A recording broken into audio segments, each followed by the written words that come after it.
Detroit News, Friday, November 25th, 1932. Page 1. Cult slayer pleads guilty. Harris argues with Judge Boyne at arraignment on murder charge. While a crowd of his co-religionists milled about today in the corridors outside Judge John A. Boyne's courtroom in Recorder's Court, Robert Harris, Negro, a member of the Order of Islam, who killed another Negro last Sunday in what he insisted was a sacrificial rite, was arraigned on a charge of first-degree murder. On his admitting the killing, a plea of guilty was entered for him.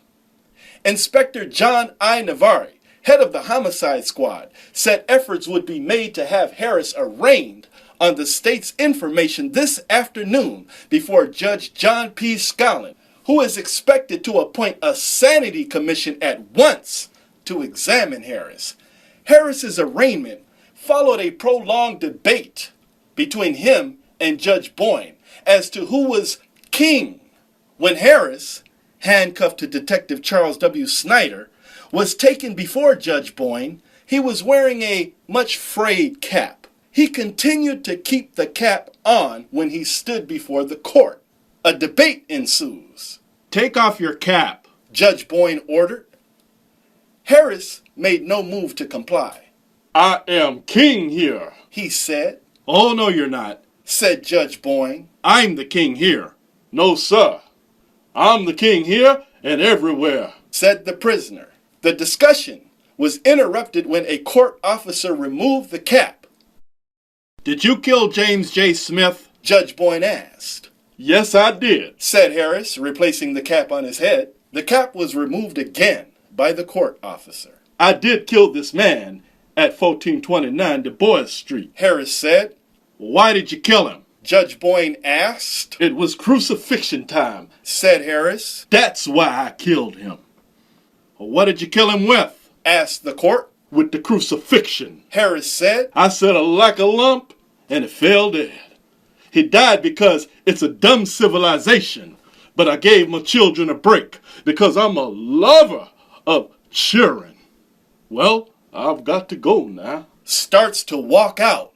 Harris started to walk toward the door. "You'd better wait a minute," said Judge Boyne. Harris then grabbed a box of rubber bands from the clerk's desk and was stuffing them into his pocket. "Put those back," Judge Boyne said. "No, I'm king here," said Harris, continuing to stuff the rubber bands into his pocket with one hand and putting his cap back on his head with the other.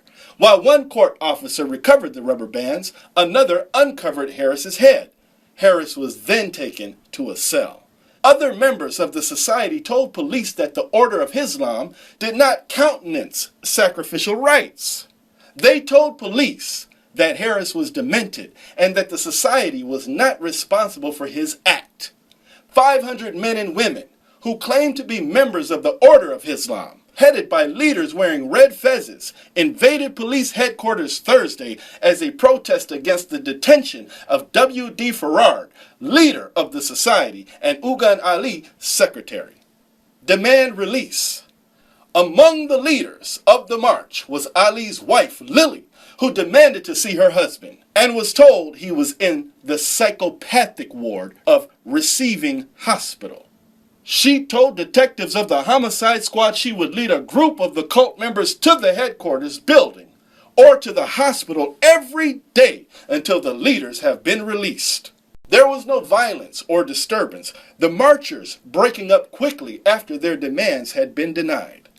"I want a full record of the case with all the sworn testimony," Toy said Thursday night, "so that it can be used against Harris in the event he is sent to an institution for the insane and later released on the grounds that he had regained his sanity.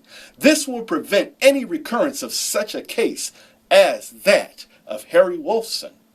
Wolfson was committed to the Iona State Hospital, an institution for the criminally insane, in 1926, while he was on trial on an armed robbery charge. He previously had confessed to a score of holdups and was implicated in an assault case in which a policeman was killed.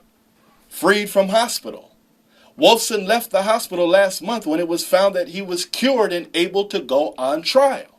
But meanwhile, witnesses in the 6-year-old robbery case could not be located.